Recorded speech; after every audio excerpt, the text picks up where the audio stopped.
The scent of slow-smoked brisket clung to the warm Texas air like a promise.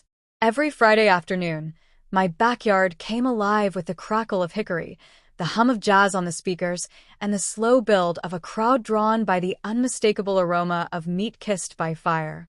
What began as a way to cope after losing my job during the pandemic had grown into something more. Big Nate's BBQ wasn't just food. It was soul, community, and survival served on a paper plate. I wasn't running some wild pop-up or health code nightmare. I had all my licenses, food handler's permit, fire safety inspection, small business authorization. Everything framed above the handmade counter I'd built with my brother. I operated only on weekends. Word of mouth kept the line steady, and neighbors came not just for ribs, but for stories, laughter, and a break from the sterile grind of the suburbs. But to some, especially her, it was nothing short of a crime. Belinda McCready, HOA president and suburban dictator-in-chief, made her presence known within days of my first weekend opening. She lived 3 houses down in a pristine white colonial with plastic flowers, a security camera on every corner, and an artificial smile stretched over her real disdain. She'd never spoken a word to me before I opened the pit. Then came the surveillance, first from her porch, then from across the street in her SUV. I remember our first conversation. I was plating a rack of ribs for a retired vet when she marched up, heels clicking like gunshots on my driveway. "You're operating a business," she snapped, not even introducing herself. "In a residential neighborhood." I smiled, wiping my hands on a towel. "Yes, ma'am. Fully permitted. Want a plate on the house?" She didn't look at the food. Her eyes darted to the modest crowd on my lawn and the smoke curling from the smoker like it offended her very existence. "This isn't some county fair. It's a regulated community. I'll be reporting this." And just like that, she turned and walked away. The following Monday, I received a formal violation letter from the HOA, unauthorized commercial activity. A copy of the community guidelines was attached, with several lines highlighted in yellow. But none of it applied to me, not with the city's new small business exceptions passed during the pandemic. I'd done my research. I was within my rights. I responded with copies of my permits and a polite explanation. I even offered to adjust my hours to limit traffic and smoke. No response. The next weekend, the complaints began rolling in. One neighbor claimed the smoke was affecting her asthma, though she'd been seen ordering pulled pork just the week before. Another said the crowd was rowdy, but the crowd was mostly parents with strollers and old folks with lemonade cups. One by one, my regulars started whispering about that HOA lady, warning me she was gathering support to shut me down. I thought it would blow over. It didn't. 3 weeks in, I came home to find a bright orange notice taped to my smoker. Immediate cease and desist order. HOA violation. Pending legal action. That same afternoon, my mailbox was stuffed with printed HOA newsletters warning residents of unauthorized commercial entities causing unrest and safety hazards in the community. Belinda had declared war. At dinner that night, my wife, Erica, watched me chew in silence. "You're thinking of stopping," she said finally. I looked at our youngest son playing on the floor, his shirt stained with barbecue sauce. Then at the framed photo on the wall, me and my late father, standing by the same smoker, years ago before he passed. "I'm thinking of fighting," I said. Erica nodded, sliding a manila folder across the table. "Every permit, license, and email I'd ever filed." "Then you'd better be ready. She's not the type to quit." Neither was I. That Friday, I reopened with bigger signs and brighter lights. My regulars returned, defiantly, some even bringing lawn chairs and speakers. The smell of smoked ribs cut through the tension like a blade. But I knew it wasn't over. Across the street, Belinda stood at the edge of her lawn, arms crossed, phone in hand. She wasn't just watching anymore. She was waiting. And something told me the next move wouldn't come on paper. It'd come in sirens and steel. The smell of smoked meat hadn't even settled into the breeze that Saturday when I noticed something was off. The usual crowd was already forming, families in flip-flops, folks sipping sweet tea, my cousin Marcus setting out trays of cornbread under the canopy. But there was tension in the air, thicker than the smoke. Conversations were quieter. Some of my regulars kept glancing over their shoulders. That's when I noticed the white SUV parked across the street, Belinda's. Again. Engine off. Windows tinted. Watching. I turned back to the smoker, trying not to let her ruin the rhythm. My hands worked on autopilot, season, flip, glaze. I reminded myself I was legal. Legit. And no clipboard queen was going to scare me off my own land. Then the sirens came. 2 black and white patrol SUVs roared around the corner like they were responding to a hostage situation. They didn't stop at the curb. They drove onto my lawn, kicking up dirt and scattering guests. My tongs clattered to the ground. Hands where we can see them. 3 officers jumped out, weapons drawn. What the hell? I raised both hands instinctively. My heart slammed into my chest. Erica screamed from the porch. Marcus stepped forward, but one of the cops barked, "Back off." It was surreal. The blues of their uniforms, the glint of their sidearms, the confused cries of my customers.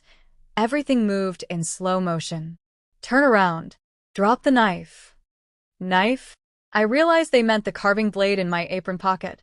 Slowly, I lowered my hand and let it fall to the ground. One officer grabbed my wrists and yanked them behind me. Cold steel cuffs snapped around my skin. This is a licensed business. I protested. Check the wall. The permits are right there. Quiet, one muttered, voice low and cold. Erica ran down, waving the paperwork. He's legal. You're making a mistake. They ignored her. Guests stood frozen, phones raised, capturing every second. Somewhere in the chaos, I caught sight of Belinda on her porch, arms folded, smiling like she'd just checkmated a king. An officer barked into his radio. We have the subject in custody. Suspected illegal food operation. Possibly armed. Possibly armed? With brisket? The next hour was a blur of confusion, tension, and humiliation. The officers searched everything: grill, kitchen, storage. They found nothing but ribs and sauce. Meanwhile, Marcus calmly showed them every document, every health permit, every fire inspection report. Eventually, the tone changed. The lead officer's jaw tightened. He returned with my license in one hand, the business permit in the other. Looks like everything checks out, he muttered. I glared at him. So, you cuffed me in front of my kids, pointed guns at my family because someone called it in? He didn't answer. Without apology or explanation, they packed up and left, leaving tire tracks across my lawn and a stunned crowd in their wake. Erica helped me out of the cuffs. My wrists throbbed. My pride hurt worse. The party was over. Families drifted off, eyes down, kids quiet. Marcus packed up the unsold meat in silence. Back inside, Erica shut the door with trembling hands. This can't go on, Nate, she whispered. I nodded slowly, staring at the framed permits still hanging on the wall, still not enough to protect me. She called them in, I said, voice low. She said you were threatening people with knives, Marcus added from the corner. I heard one of the cops mention it. My jaw clenched. I sat down, hands still shaking. They didn't find anything illegal, because nothing was illegal. But that didn't stop them from treating me like a criminal. All it took was a lie from a woman with a title. All it took was one false report, and a lawful black business owner became a suspect with a weapon. That night, I didn't sleep. I watched the video footage my guests had uploaded. Millions of views already. Comments of outrage, confusion, support. Strangers calling me a hero. Others calling for justice. And through it all, one truth burned hotter than the coals in my pit. If Belinda wanted a fight, she'd just started one. But this time, I wouldn't fight her with fire. I'd fight her with law. Monday morning, slow smoke, the Texas sun rose over a different air like a promise. The grill was cold. Every Friday afternoon, the smoker silent. My backyard and I, Nate Williams, sat at my kitchen table, the hum of jazz on the BBQ sauce on my hands, and the slow build of a crowd drawn by the unmistakable aroma of meat. Across from me sat my cousin. What began as a way to cope after losing my job during the pandemic had grown into something top of her law class. Big Nate's civil rights attorney wasn't just food. No patience, it was for injustice, community, and survival. She'd grown up on the same street I did.